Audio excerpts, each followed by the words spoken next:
Hello friends, मेरा नाम है प्रशांत। मेरे साथ है राहुल जादौन और हमारे चैनल का नाम है सीकरशाला। यहाँ पर हम सेल्फ इम्प्रूवमेंट और सेल्फ अवेयरनेस की बातों को साइंस और लॉजिक की कसौटी पर कस कर देखेंगे। शुरुआत करेंगे मेडिटेशन से। सर, आजकल हमने मेडिटेशन और माइंडफुलनेस के बारे में बहुत सुना है, लेकिन मेडिटेशन क्या है, इसे कैसे करें और क्यों करें? आखिर बिना किए भी तो काम चल रहा है। प्रशांत, शुरुआत करेंगे एक कहानी से। कहते हैं कि ईश्वर ने दुनिया को बनाया। पहले छोटी छोटी चीज बनाकर देखी होंगी, जैसे बैक्टीरिया, एल्गी वगैरह। हाँ, कोरोना वायरस ईश्वर ने बनाया कि चाइना वालों ने, इस बात की खोज अभी चल रही है। फिर छोटे पौधे, कीट पतंगे, बड़े बड़े पेड़, फिर जानवर। फिर ईश्वर ने लास्ट में इंसान बनाने का काम शुरू कर दिया। वर्कलोड की वजह से ईश्वर भी लेबोरेटरी में काम करते करते फ्रस्ट्रेटेड हो गया, और ईश्वर की धर्मपत्नी ईश्वर से भी ज्यादा फ्रस्ट्रेटेड हो गई।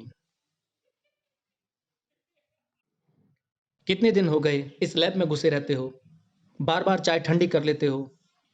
इस बार लास्ट बार चाय गर्म कर रही हूं।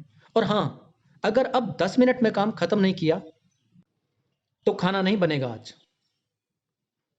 आखिर ईश्वर को इंसान को अधूरा ही छोड़ना पड़ा, पर कुछ सोच समझकर उसके अंदर बेचैनी और सूनापन डाल दिया, ताकि इंसान खुद से खुद को गढ़ने की कोशिश करे।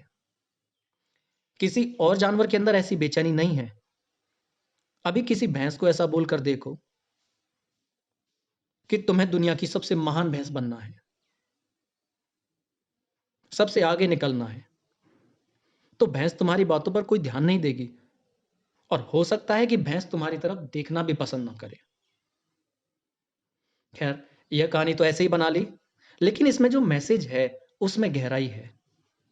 इंसान सूना है, और इस सूनेपन को अक्सर वो पैसा, पावर, फेम, टीवी, मनोरंजन, फास्ट फूड, गर्लफ्रेंड या बॉयफ्रेंड, या फिर खुद ईश्वर से भी भरने की कोशिश करता है।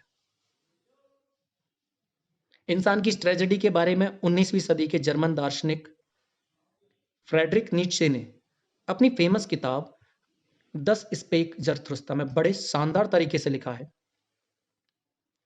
नीत्शे 19वीं सदी का ऐसा इन्फ्लुएंशियल फिगर है जिसे साइकोलॉजी में फ्रायड और जुंग, और फिलॉसफी में सार्त्र और अल्बर्ट कामू जैसे लेजेंड्स को गहरे तौर पर प्रभावित किया है। नीत्शे ने लिखा है, man is something that shall be overcome. Man is a rope tied between beast and overman, a rope over an abyss. इंसान एक बाधा है जिसको पार करना है। इंसान एक रस्सी के जैसे है, जिसके एक छोर पर पशु है और दूसरे छोर पर महामानव। यह महामानव कोई अलग प्राणी नहीं है, यह इंसान की संभावना है, उसकी पॉसिबिलिटी है, उसका पोटेंशियल है। जहां हम हैं वहां बेचैनी, खालीपन, स्ट्रेस और एंजाइटी की खाई है। और खाई के ऊपर हवा में घर नहीं बन सकता, वहां रह नहीं सकते। या तो निचले छोर पर चले जाओ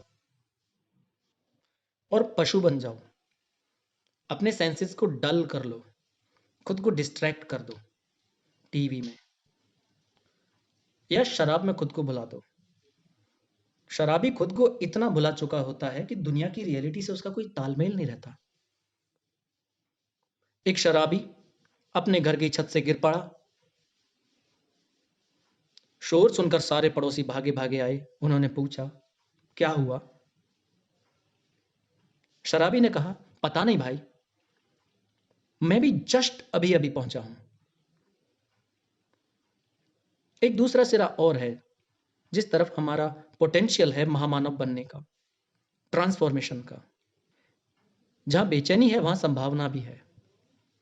कुछ दिन खुद पर काम करो, वर्क ऑन योर सेल्फ। इस बात को भी छोड़ दो कि तुम आस्तिक हो या नास्तिक, हिंदू हो या कुछ और, अच्छे हो या बुरे।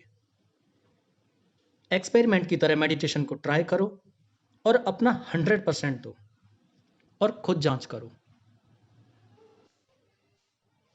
और अगर मेडिटेशन के फायदों के बारे में कहीं से सुना या पढ़ा भी है, तो एक्सपेरिमेंट की खातिर कुछ दिन के लिए उन पर भी गौर मत करो।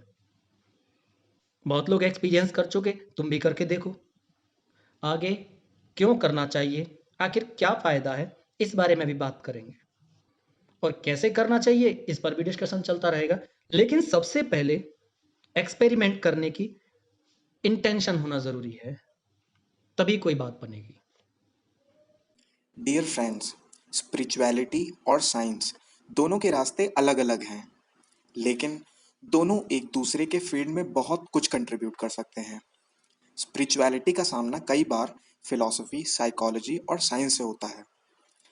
ईस्टर्न विजडम और वेस्टर्न नॉलेज दोनों एक दूसरे के साथ सिंथेसाइज करने से हम एक नई समझ पर पहुंच सकते हैं।